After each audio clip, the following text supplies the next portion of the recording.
markets for their produce, in keeping with the commitment we made to our mama mbogas.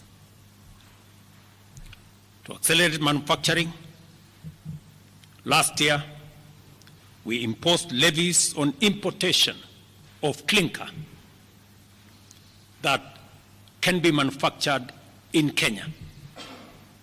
We made a saving of Kenya shillings 20 billion in foreign exchange as imports of clinker dropped to almost zero. We also imposed levies on imported steel billets. And today, we have 11 steel factories that 6 years ago were closed. They have started operation, hiring 16,000 Kenyans, and last year alone, we saved 120 billion shillings in foreign exchange as a result of this intervention. Our digital transformation agenda is also on course with 17,000 government services online, while we have 274 digital hubs across Kenya with 152,000 students and digital workers in our TVETs and also in digital hubs in different parts, up and running and giving young people an income. Our universal health coverage plan has already onboarded 107 community health promoters, and the process of registration for our social health insurance fund is ongoing,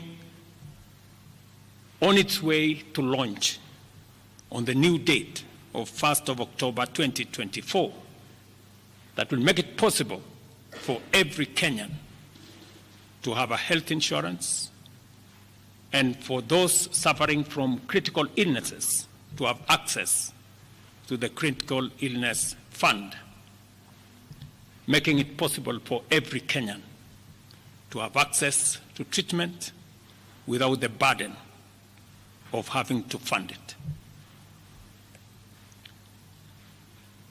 On the measures I announced last week, barring state and public officers from engaging in harambes, I want to inform the country that the public fundraising appeals bill is now ready for publication tomorrow.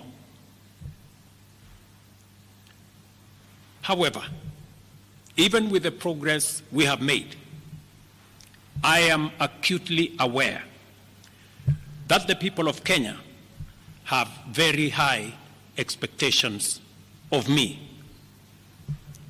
And they believe that this administration can undertake the most extensive transformation in our nation's history. Recent events that necessitated the withdrawal of the finance bill, which will require a review and reorganization of our budget and fiscal management, have brought us to an inflection point. Upon reflection, listening keenly to what the people of Kenya have said, and after a holistic appraisal of the performance of my cabinet and its achievements and challenges, I have today, in line with the powers given to me by Article 1521 and 1525B of the Constitution and Sections 12 of the Office of the Attorney General's Act, decided to dismiss with immediate effect all the Cabinet Secretaries and Attorney General of the Republic of Kenya, of the Cabinet of Kenya, except the Prime Cabinet Secretary and Cabinet Secretary for Cabinet Secretary for Foreign Affairs and Diaspora Affairs, and of course, the office of the Deputy President is not affected in any way. I will immediately engage in extensive consultations across different sectors and political formations and other Kenyans,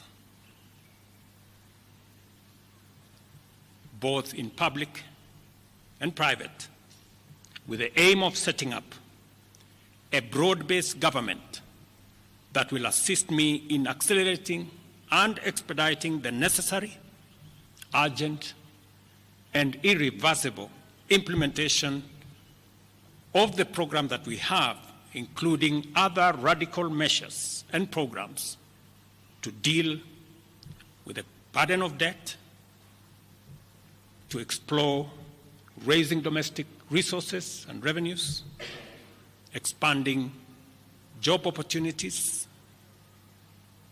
eliminating wastage and unnecessary duplication of a multiplicity of government agencies, and slaying the dragon of corruption, consequently making the government of Kenya lean, inexpensive, effective, and efficient.